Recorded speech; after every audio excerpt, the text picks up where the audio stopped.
Hello दोस्तों, आपका एक और नई वीडियो में स्वागत है। आपने थंबनेल देखा होगा। अब थंबनेल के अनुसार आपको सही व सटीक जानकारी दी जाएगी और यहाँ पर इस चैनल पर आपको कोई भ्रम के लिए कोई गलत जानकारी नहीं दी जाएगी। अगर वीडियो में शुरू से अंत तक बने रहें तो आपकी समझ में बिल्कुल सही समझ में आएगा। तो आपको यहाँ पर 2-4 क्वेश्चन है, उनका मैं डाउट क्लियर देता हूँ।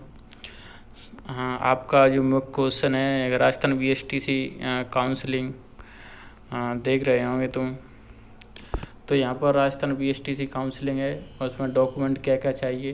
ये 12th पास जो बच्चे हैं उनके दिमाग में जो क्वेश्चन आता है कि क्या क्या डॉक्यूमेंट चाहिए, या फिर जो काउंसलिंग स्टार्ट हो जाएगी तो आपको क्या क्या डॉक्यूमेंट चाहिए। तो मैं यहाँ पर बता देता हूँ, आपको कन्फ्यूजन नहीं होना है। और जो मैं डॉक्यूमेंट बता रहा हूँ तो ये डॉक्यूमेंट काउंसलिंग शुरू होने से पहले ही आपको ये तैयार करके रखनी है। जैसे ही काउंसलिंग की डेट आएगी तो तुम्हें ये कागज़ों को लेकर के और ई-मित्र पर जा कर के आप काउंसलिंग की प्रक्रिया जारी कर सकते हैं, यानी फॉर्म भर सकते हैं काउंसलिंग के लिए। मैं सब कुछ आपको इस वीडियो में बताने वाला हूँ, आप बने रहे हमारे साथ। तो यहाँ पर पहला है डॉक्यूमेंट मूल निवास प्रमाण पत्र। आपको मूल निवास बनवाना है और जाति बनवाना है, ये दोनों। और यहाँ पर जो आय प्रमाण पत्र और जाति मूल निवास जो तीनों हैं जो तहसील में जाके बनेंगे, और लगभग जो मूल निवास है और जाति है लगभग 200 रुपये में इनका टोटल खर्चा आएगा। तो आप तहसील में जाकर बनवाएं। और खास बात है कि यहाँ पर जिनके मूल निवास जाति हैं, तो मूल निवास है तो कोई दिक्कत नहीं, पुराना चलता है। और आपका जाति है 1 साल से पुराना नहीं होना चाहिए, और पुराना है तो वो वैलिड नहीं माना जाएगा। आपको नया ही बनवाना है, द्वारा से जाना है तहसील में और आपको बनवाना है। मूल निवास भले ही आपका पुराना है, कोई दिक्कत नहीं, चलेगा। और आपको आय प्रमाण पत्र बनवाना है।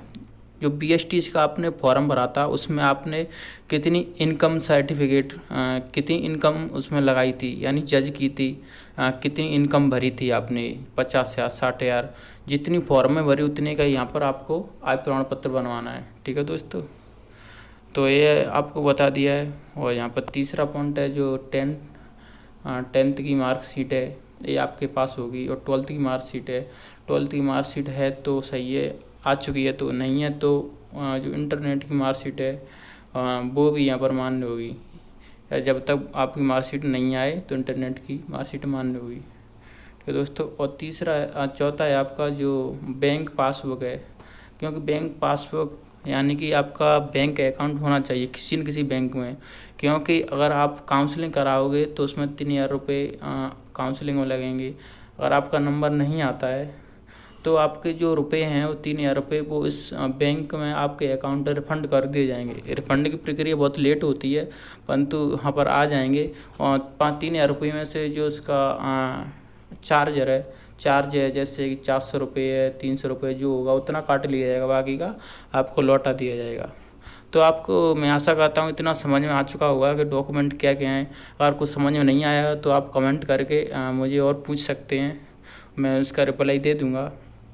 और आपका जो दूसरा क्वेश्चन है कि काउंसलिंग कब तक होगी, काउंसलिंग कब तक होगी। ठीक है दोस्तों, मैं आपको बता दूं कि आज 5 अक्टूबर हो चुका है। ठीक है दोस्तों, काउंसलिंग हो जानी चाहिए थी शुरू, पर अभी नहीं हुई है।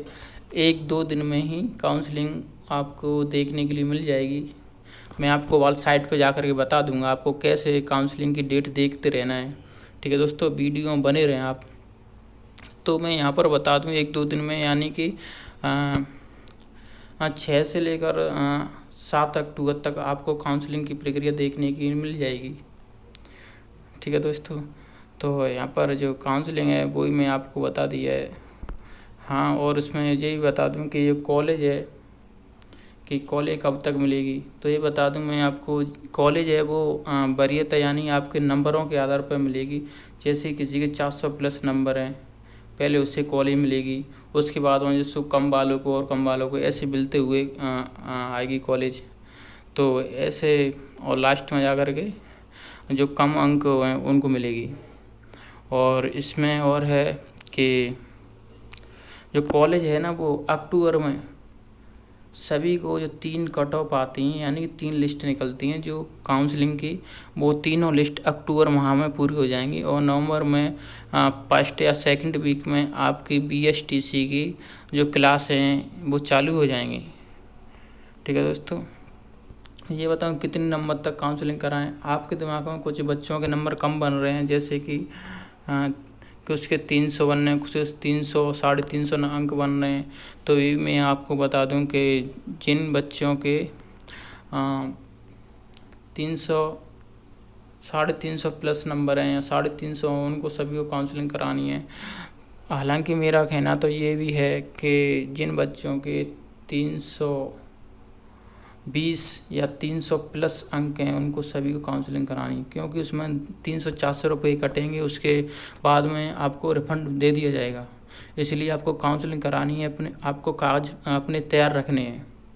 ठीक है दोस्तों, तो ये थे आपके क्वेश्चन। और यहाँ पर जो काउंसलिंग शुरू जानकारी इस चैनल पर दी जाएगी, यानी कि जो भी काउंसलिंग की प्रक्रिया, जैसे भी फर्स्ट लिस्ट सेकंड लिस्ट जो भी 3 लिस्टें आएंगी उसमें मैं आपको अपडेट कराता रहूँगा इस चैनल के माध्यम से। और मेरी जानकारी आपको सही लगी तो चैनल को सब्सक्राइब कर सकते हैं। जो जाति और जाति प्रमाण पत्र और मूल्यांकन प्रमाण पत्र उनके बारे में आपको बता दूंगा, मैं इस वीडियो में अंत में डाल दूंगा। ठीक है दोस्तों, तो थैंक यू। आपको और भी कोई जानकारी चाहिए तो आप कमेंट कर सकते हैं। धन्यवाद।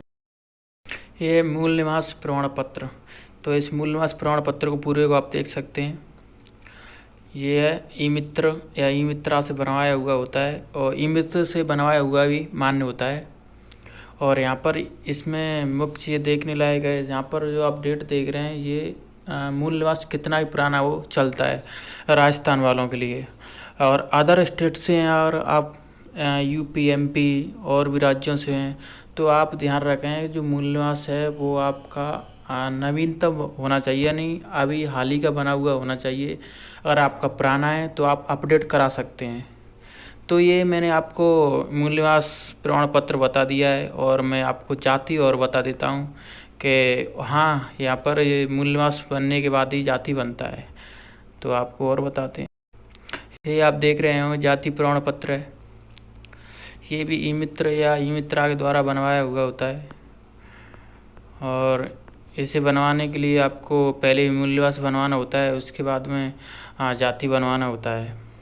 तो यहाँ पर आपको पता है इसमें मुख्य के यहाँ पर है ना, जो 1 साल से पुराना नहीं होना चाहिए, नहीं मुझे मान्य नहीं होगा अगर 1 साल से पुराना है। तो हम अगर तुम्हारा पुराना है तो आपको जो तहसील है, तहसील में जाकर आप जाएं और वहाँ पर बनवाएं। और जो मूल निवास और जाति है दोनों ही 150 से 200 रुपये के बीच में ही बनते हैं। प्रत्येक में लगभग 200 रुपये लगते हैं प्रत्येक में, यानी आपका टोटल 400 रुपये का खर्चा आएगा ये बनवाने के लिए। तो मैंने यहाँ पर विशेष ध्यान रखने के लिए बताया है कि जो आपको ध्यान रखना है यहाँ पर के जो तारीख है ना, वो तारीख नवीनतम हो, यानी 1 साल का होना चाहिए आपका सर्टिफिकेट। ठीक है दोस्तों, तो यहाँ पर आपका क्लियर हो चुका है ये भी।